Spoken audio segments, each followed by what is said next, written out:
दोस्तों इस टाइम में सेविंग करना कोई आसान काम नहीं है।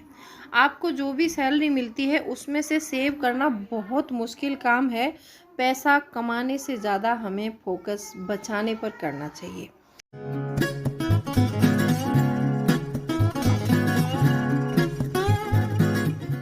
Hello friends, welcome back to my channel. कैसे हैं आप लोग? आई होप आप बहुत अच्छे होंगे और सेहतमंद होंगे और आप लगातार मेरी वीडियो के साथ भी बने हुए होंगे। दोस्तों आज की वीडियो में हम जानेंगे पैसे बचाने के कुछ ऐसे टिप्स जानेंगे जो आज तक आपको किसी ने नहीं बताए होंगे। शायद आप लोग जानते भी होंगे लेकिन आपको तरीके मालूम नहीं है, आप इन पर फोकस नहीं कर पा रहे हैं। दोस्तों वीडियो बहुत इंटरेस्टिंग होने वाली है, तो वीडियो के अंत तक ज़रूर बने रहिए। और अभी तक आपने मेरे चैनल को सब्सक्राइब नहीं किया है तो आपसे मेरा एक नम्र निवेदन है, सब्सक्राइब कर लीजिए अपने इस चैनल को और बेल आइकन को भी ज़रूर प्रेस कर दीजिएगा ताकि ऐसी इंटरेस्टिंग वीडियो की नोटिफिकेशन आपको मिलते रहें। तो चलिए स्टार्ट करते हैं वीडियो को।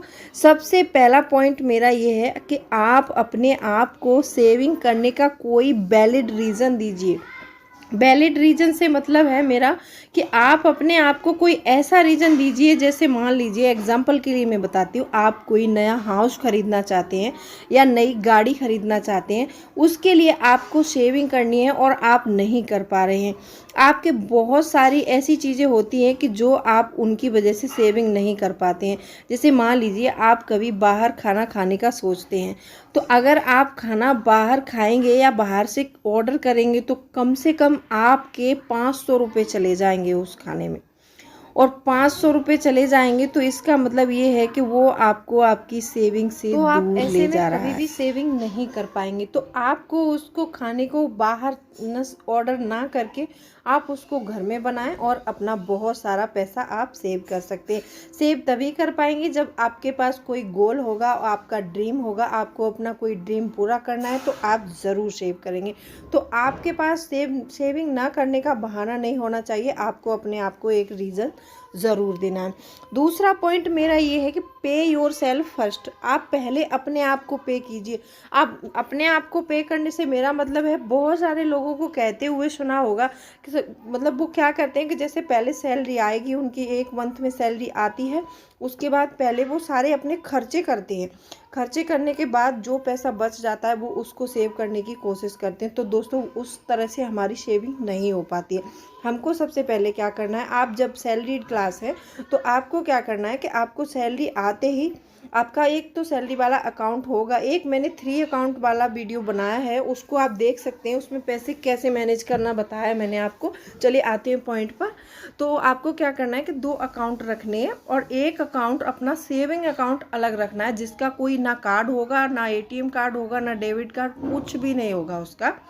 और आपको अपनी सैलरी में से एक ऑटोमेटिक सिस्टम कर देना है कि जैसे ही आपकी सैलरी आती है, आप चाहे 20% सेव करना चाहते हैं, चाहे 10%, जो भी आप सेव करना चाहते हैं, आप उस पैसे को, सैलरी को उस अकाउंट में से डायरेक्टली कटवा देंगे सेविंग अकाउंट में, तो वो आपका सेव होता रहेगा। तो इस तरह से करना है कि आपको पहले सेविंग करनी है। फर्स्ट प्रायोरिटी आप अपनी सेविंग को देंगे, ना कि आप अपने एक्सपेंस को। तो ये सबसे अच्छा तरीका है। दूसरा तो इसको कहते हैं कि सबसे पहले आप अपने आप को पे कीजिए, मतलब सबसे पहले आप सेविंग कीजिए। तीसरा तरीका मेरा ये है कि अपने खर्चों पर नज़र रखें, अपने खर्चों को ट्रैक करें। आप जब भी खर्च कर रहे हैं तो आप हमेशा ये सोचिए कि मेरा पैसा कहाँ कहाँ खर्च हो रहा है। अगर आप बजट बनाते हैं महीने का तो आपको पता होगा, अगर आप अभी तक बजट नहीं बना रहे हैं, आप अपनी सैलरी पे ऐसे ही पुराने ढर्रे पे चले जा रहे हो, तो आपकी सेविंग नहीं हो पाएगी। आपको मंथली बजट ज़रूर बनाना है। जब आप मंथली बजट बनाएंगे तो आप उसमें अपने खर्चों पर ज़रूर नज़र रख पाएंगे। और आप अगर ऐसा नहीं कर पाते हैं तो आप थोड़ा सा कष्ट उठाएं और एक उस डायरी लें, सारे खर्चे अपने नोट डाउन करें 1 मंथ के, कि मेरा पैसा कहाँ पर जायज़ खर्च हुआ है और कहाँ पर नाजायज़ पैसा खर्च हुआ है। जहाँ पर भी लगे कि मेरा पैसा यहाँ पर नाजायज़ खर्च हुआ है और आप ऐसी बेफिजूल की चीज़ें खरीदते हैं या फिर कुछ ऐसी चीज़ें बाय करते हैं जिनकी कोई वैल्यू नहीं है, घर में जिनकी ज़रूरत नहीं है, आप सैलरी आते ही ऐसे खर्चे करने लगते हैं, तो ऑब्वियसली आपकी सेविंग नहीं होगी। आपको अपने खर्चों को ट्रैक करना ही पड़ेगा।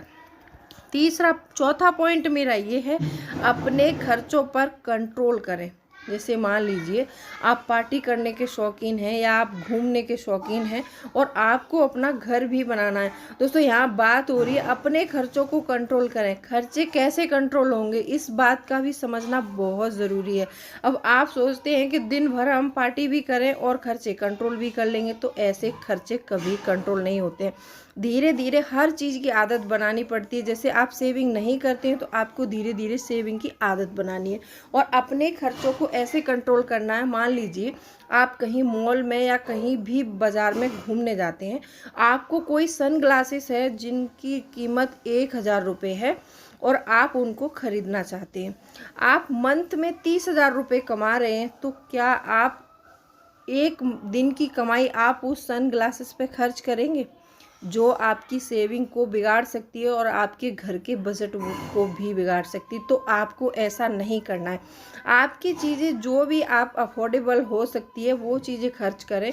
मैं ये नहीं कहती कि खर्च बिल्कुल नहीं करना है, खर्च आपको करना है, लेकिन वही चीज़ खरीदनी है जिसकी आपको ज़्यादा ज़रूरत है। आपको अगर सन ग्लासेस आप 200 रुपये वाले या 250 रुपये वाले भी लेंगे तो भी चलेगा। आप 1000 का सन ग्लासेस ना खरीद के आप 200-250 वाले से अगर आपका काम चल जाता है तो आप वो खरीद सकते हैं।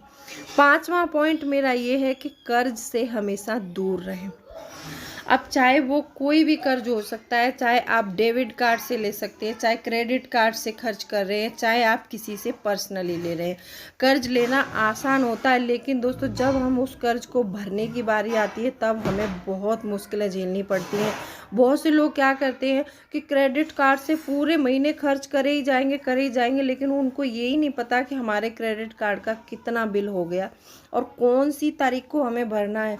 अगर आप क्रेडिट कार्ड यूज़ करते भी हैं तो बहुत सावधानी से करिए। बहुत से लोग क्या करते हैं कि हमें रिवार्ड पॉइंट मिलते हैं तो इसलिए हम क्रेडिट कार्ड का यूज़ ज़्यादा करते हैं, लेकिन दोस्तों क्या आप उन कंपनियों से ज़्यादा चालाक हैं जो 24 घंटे तुम जैसे लोगों को सैलरी दे के वहाँ बैठाती हैं, तब आपको क्रेडिट कार्ड थमा के तब ऑफ़र देती हैं ताकि आप क्रेडिट कार्ड से ज़्यादा शॉपिंग करें और ज़्यादा से ज़्यादा खर्च करें। आपको कर्जे में इस तरह डुबो देती हैं ये कंपनियां, फिर आप इससे निकल पाना बहुत मुश्किल होता है।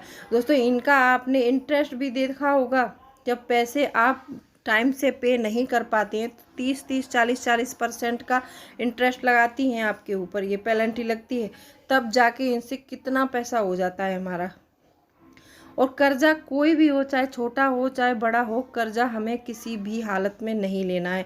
हाँ, जब कोई ऐसी स्थिति आ जाती है कि इमरजेंसी है और कर्जा हमें लेना ही पड़ेगा, हमारा बिना कर्जे के चलेगा नहीं, तो आप ले सकते हैं। जब भी आप इस स्थिति में कर्जा लेते हैं तो उस कर्जे को आपको जल्दी से जल्दी चुकाने की कोशिश करनी है। और दोस्तों मैंने इमरजेंसी फ़ंड के ऊपर एक सेपरेट वीडियो बनाई हुई है कि आप कम सैलरी में से भी इमरजेंसी फ़ंड कैसे इकट्ठा कर सकते हैं। आप वो वीडियो भी मेरी जाके मेरे चैनल में देख सकते हैं, एंड स्क्रीन पे लगा दूंगी मैं, आप वहाँ से देख सकते हैं। और आपको हमेशा कर्ज़ों से दूर रहना है।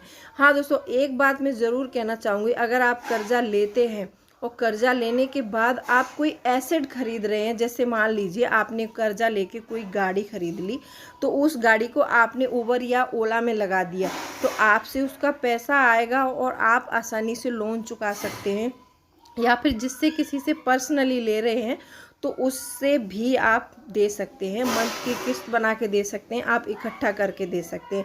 तो आप ऐसी स्थिति में कर्ज लेने के बारे में सोच सकते हैं। और आप ये सोचें कि हम कर्ज लेके अपना घर का खर्चा चलाएंगे, वो आपको बिल्कुल नहीं करना है। अगर आप कर्ज घर खर्च के लिए लेते हैं तो ये बहुत गलत बात है। आपकी जो भी सैलरी है, जितनी भी सैलरी है, उसी में मैनेज करने की कोशिश करिए।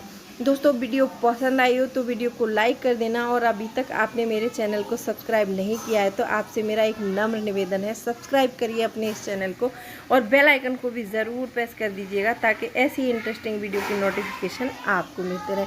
दोस्तों मिलती हूँ अगले वीडियो में, तब तक के लिए बाय बाय।